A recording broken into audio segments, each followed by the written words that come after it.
중국 정부가 주한미군의 사드 배치에 관련한 이른바 산불 정책이 한중 양국 정부 간 합의 사항이라는 입장을 밝혔습니다.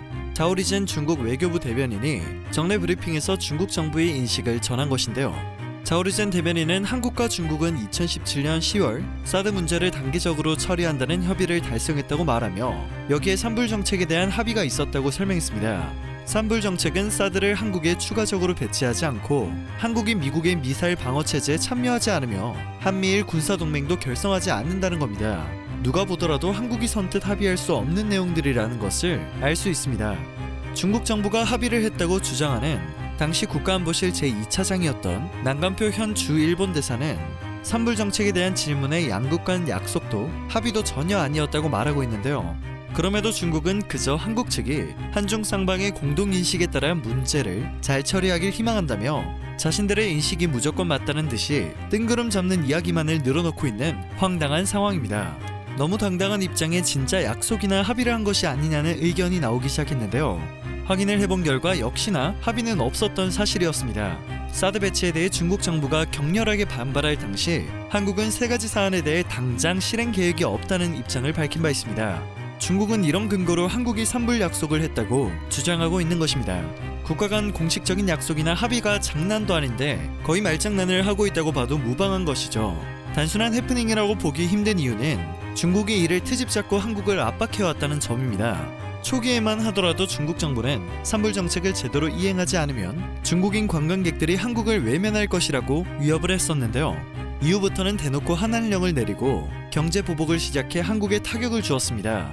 공식적으로 동의하거나 약속해준 사항도 아닌데 위협을 하고 보복을 하는 것도 모자라 이제는 중국 외교부가 공식적인 자리에서 산불 정책의 합의 사항이었다고 목소리를 높이는 것입니다.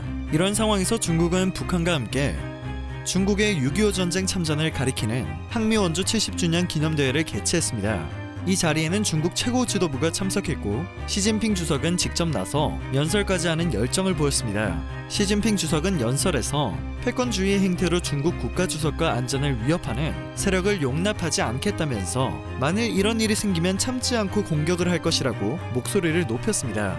최근 대만의 무기 판매를 승인하는 등 중국으로부터 독립을 원하는 대만과 관계 개선에 나선 미국을 겨냥한 발언으로 풀이됩니다. 중국 최고 지도자가 한국전쟁 참전 기념 행사에서 직접 연설을 하는 것은 20년 만에 있는 일이며 역대 두 번째 있는 이례적인 일입니다.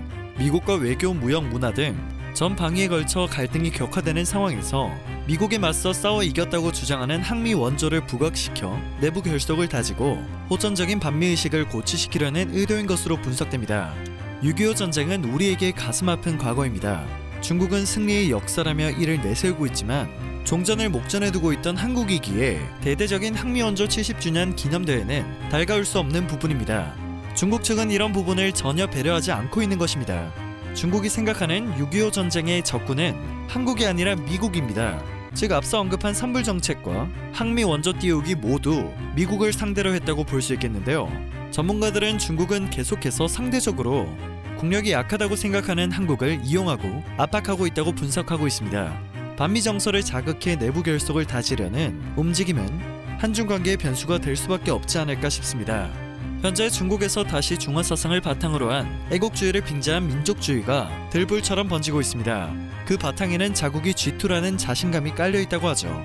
중국에 대해 잘 알고 있는 전문가들은 시진핑 시대에 들어 중화 사상이 엄청난 힘을 받고 있다고 보도하고 있습니다. 더 강력한 중화 사상과 애국주의, 즉 시진핑 주석의 정치적 목적을 이루기 위한 중국의 상고사 왜곡은 또 다른 곳에서 벌어지고 있는 실정입니다. 최근 중국이 조선족을 포함한 55개 소수민족이 모두 한족과 같은 조상의 후손이라는 주장을 펼치고 있는 것입니다. 이를 위해 중국은 신화 속 인물을 마치 역사에 실제 존재했던 인물인 것처럼 조작하는 방법을 사용하고 있습니다. 대표적으로 사용되는 인물은 사망오제, 신화에 등장하는 황제인데요. 중국은 5,000년 된 나무를 황제가 직접 심은 나무로 소개하고 있으며 돌판에 새겨진 발자국 2개를 황제의 발자국이라고 주장하고 있습니다. 황제를 역사상의 실존 인물로 만들기 위해 신석기 유적들까지 동원된 것입니다. 전문가들은 이러한 왜곡이 중화민족의 공동 조상이라는 집단 기억을 창출해 공산당을 중심으로 전 인민의 통합을 이루는 역할을 하고 있다고 말하고 있습니다. 이처럼 현재 중국은 수단과 방법을 가리지 않고 중국몽을 실현하기 위한 계획들을 실행시키고 있습니다. 자꾸 제동을 거는 미국에 대한 견제도 대놓고 드러내고 있는 상황이죠. 이로 인해 생길 수 있는 다른 나라들의 불이익은 당연한 듯 전혀 생각하지 않고 있습니다.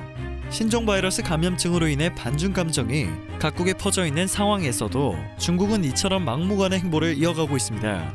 도를 넘는 행동들은 결국 동맹의 부재를 낳을 수밖에 없지 않을까 싶습니다. 오늘 전해드릴 소식은 여기까지입니다. 마지막까지 봐주셨다면 그것만으로도 감사드립니다. 내일 새롭고 정확한 뉴스를 전해드리는 로버튜브 되겠습니다.